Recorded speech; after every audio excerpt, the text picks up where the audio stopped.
What's up guys, and welcome to Apotheon. This is a brand new game releasing on February 3rd, 2015 on the PS4 and PC. And you PS4 players, you have no excuse not to play this game because it is free for you PS Plus members.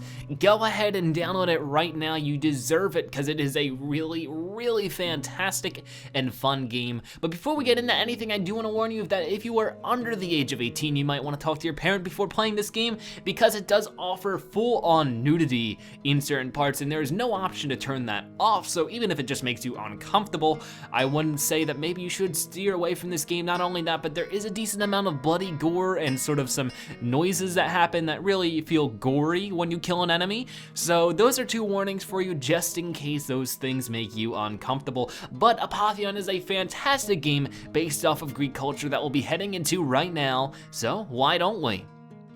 Okay then, and this is where we're gonna be starting in the game. This is probably about an hour and a half in, and our goal here is to take out all of the gods. Similar to God of War, I'm not that experienced in Greek culture and Greek gods, but I still found myself so enthralled in this game, its world, and just the gameplay within itself. Basically, Zeus has decided to sort of separate the world of the living with the Mount Olympus so that the gods can no longer help the world when it's in peril, and because of that the world sort of became in peril, and everybody's sort of mad at Zeus for that. So you play as this guy who says, you know what, let's go and beat up all the gods. So we're at Mount Olympus right now, and you can see in the world map we've already taken out Artemis, we're currently trying to take out Apollo, and then we'll go down to Hades and then Ares and Acropolis all the way until we take out the big kahuna Zeus and beat the crap out of him too. And it's just a really fun game, and the art style is fantastic. It is based off the pottery art that Greek culture is so well known for. It is very spot on. This game really knows what it's talking about when it comes to its Greek art, and I really like that. It's a lot like, I guess Guacamelee, where it's sort of a Metroidvania, but this game really does take on its own style, and what is really cool about it is that there's always a large variety of ways to play. And not only that, but there's so much to explore and worth exploring. So basically you have a large variety of weapons to you. Right now we only have a few because we were just jailed by Apollo, so he sort of took away all of our weapons. But you'll see soon that there is such a variety of weapons, either be javelins or swords or farmers, what are they called, the little fork things, or even bows and arrows and different things like that. There is so many weapons, and you can use them in a good variety of different ways. You could just use them hand to hand, you can throw them at enemies, you can use your archery. There is so much to enjoy. It is so fantastic, and you can also craft things. You can craft potions, you can craft weapon concoctions, I guess you could say, things that explode, all of that sort of stuff. Not only that, but your weapons do have a durability, so you have to be very pick and choosy when you use your weapons in what situation. There's even certain weapons that are fantastic, but they're sort of rare. You only find them once in the game in one specific spot, so it's really worth adventuring. It's just, there's so much in this game, even though it might not look at it when you quickly glance at it. This game has so much depth in its gameplay, and it's so awesome and so fantastic. So why don't we continue freeing some of these villagers? This thing is actually being a pain in the butt. This wooden club we have right here is actually one of the really stronger weapons I've encountered in the game, but it doesn't have a high durability, so we sort of want to save it until, you know, situations where we really need it. But let's save some more of these Apollo's prisoners. But yeah, this game is really cool, and I'm so glad it's free for PS Plus members because this game deserves to be enjoyed. There seems to be another guy up here. So it's like we can pull this up, and then we can also crouch to dodge. Of course, if you're playing on PS4 controls, the controls will be different, but the controls will still be existing. And there you go, he died from fire damage. Let's climb on up here and see what's up here. Now we can pull out a torch and see a bit better. And this is where I'm talking about, you can't even see this area on the mini-map because it's so hidden. And because of that, it's really worth exploring each nook and cranny. There's never been a point in this game where I decided, hey, I'm gonna explore, and said, wow, that wasn't worth it. Every moment you decide to explore, it's like, wow, I found some awesome stuff here, and there's still more to find. And that's just, it's so cool. There's some really good game design going on in this game. You also have a shield that you can use in your Q slot that'll block, but I can't really show it off here because it's so dark.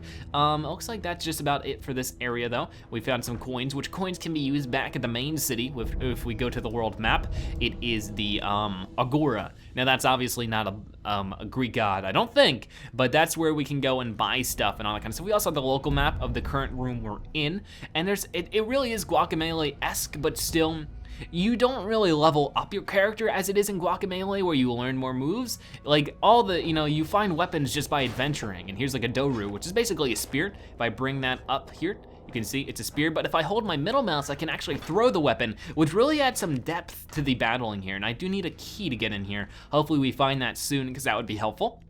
Let's run on down here. But just the idea of going god to god and beating them all up is so stinking cool. I love it a lot. Let's pick all this stuff up too. Oh, no you don't, buddy. And now we've helped these prisoners, they will actually help us. And we do get a good amount of choice here. It's like, if we didn't feel like freeing these prisoners, we didn't really have to, I don't believe. And it's really fun. And everything has an interesting physics engine to it. I actually saw their post on Reddit sort of showing off this physics engine. Like, every time you destroy some of these objects here, it actually, factors in what position you're doing it with and what weapon you're using.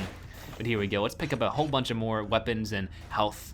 There we go. So if we're running low on health, we can press the crafting button and make some more nectar of healing. We also have Greek fire, which is basically another concoction that can be used for killing. We can throw this at this dude and it'll explode on him. There he goes, boom. Gotcha, buddy. And there's the dungeon key, which is really good, so now we can go on back. But before we do, you might notice that there was something over here. And on the map, it'll show it to you, there's a little chest. And these chests are really worth exploring for because they'll usually give you some really awesome loot. Let's see what's in this one. We got really not too much in this one. Okay, usually they're a lot better than that, but like I said, there is some really, really awesome loot you can find in this game, and it's like, it's worth finding it.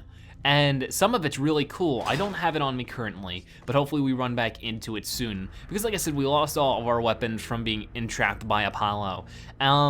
Really, it's like, it was a dagger that if you hit people from behind, it's basically an insta-kill. And you have some gimmicky weapons like that, which are really, really cool, but after you break them, the chances are you won't find that in the game again. And oh boy, what is this room? It's big and ominous, and oh my gosh, that's a big dude. Okay, then let's pull out our bow and arrow. We only have 10 shots here, so we gotta make them count. Let's try to shoot this dude right in the eyeball. Got him that time, and this is Brontes. And this game really knows its stuff. It really is relative to Greek culture. It really is relative to Greek gods. It has such an in-depth lore. It's not just like, Greek god Zeus, I know that one, I learned it in 5th grade. It's just like, it did it research so well in Greek. This is the whole world of the Greek culture, and I love it so much. So let's take this dude out. We have some prisoners helping us out, but they were just swiped aside. I think they're down for the count now. Let's take you up, boom. Ooh, dodge quick, ow. Wasn't able to dodge quick enough there. But there are some really cool boss fights in this game, just like this one. Not only that, but if you are a cinematic type and you fell in love with God of War for its fantastic visuals and its cinematic experience like that, I'm sorry that you may not be able to find that in this game, but what you will find is some fantastic sound design. Not only now you can hear some really awesome music behind my voice, but there is some solid voice acting in this game. Every single line of dialogue in this game is actually voice acted, or at least every line of dialogue I've ran into in this first 3 hours of the game is voice acted, and it's like, wow. There we go, he falls and down to his death. I'm sorry, buddy, but it had to be done. You attacked me first. We could have been friends. I wouldn't have minded. Now go, let's pick up some health here, and cool. There we go, pick up some hunting arrows as well. Really worth exploring these areas to see what other loot you can find, because you really will need it to beat up some of these dudes. Lockpicks are also awesome because you can find some secret areas and that kind of stuff. I would not advise beating up lamps like this because boom, they explode and then you catch on fire. But yeah, this game, it's so much fun. I'm really having a blast and I'm having a hard time putting it down. And to be honest, there aren't many games that do that for me, where I'm like, I can't stop playing this game. It's really good. But let's enter the Palace of Apollo, where things should be a bit in peril because there's some guy destroying all the guards and... My friend, you're alive. I escaped in the confusion you made, but we're not out of the woods yet. If you seek to defeat Apollo, there are ways to tilt the scales. Find the nymph Daphne in Apollo's garden. She carries a deep hatred and will help you more than I can. The fiery stallions that pull the solar chariot must be unfettered. Apollo will be weakened without his blazing war machine. Finally, Apollo's trusted lieutenants will guard him with their lives. Put an end to them before they can make such a selfless sacrifice. Go, free my precious son from that villain's grasp. Okay then, and there we go. And like I said, Fantastic voice acting. It's awesome, awesome, awesome. Let's pick up some more of these weapons. As you can see, we can sometimes only hold so many. Like if I try to pick this up, it'll drop the other one. But we do have a good amount of places to go, and it's just like, it feels so awesomely open-ended, and it does seem like we do have a secret area over here, and I do not believe I've traveled this one before. So let's check out what's in here, and ooh, it's dark and spooky. Oh, nice. Okay, getting more weapons, a whole bunch of stuff. It's worth, ooh, an Aspis shield. I don't think I've actually seen this one before. And it's like, there's so much to find. I'm finding new things right now, and I've already, you know, explored this area quite a bit in my normal playthrough.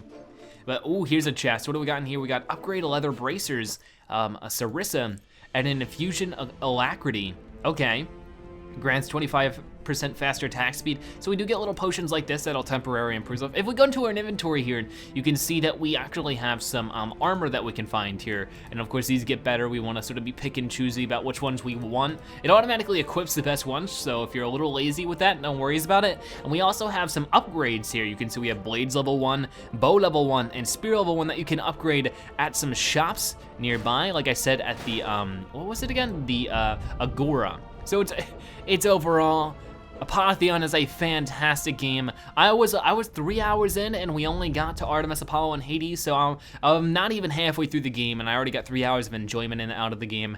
It's really good. I highly suggest you check it out if you can, and it's free for PS Plus users. You don't have much to lose if you're a PS Plus user, so go check it out. Either way, I'd like to thank you guys so much for watching, and if you enjoyed this video, please consider giving it a like and sharing it with your friends and family, and commenting in the comment section below, what do you think about Apotheon, and are you considering getting it? Either way, I'd like to thank you guys so much for watching, and I'll see you guys next time. Bye-bye.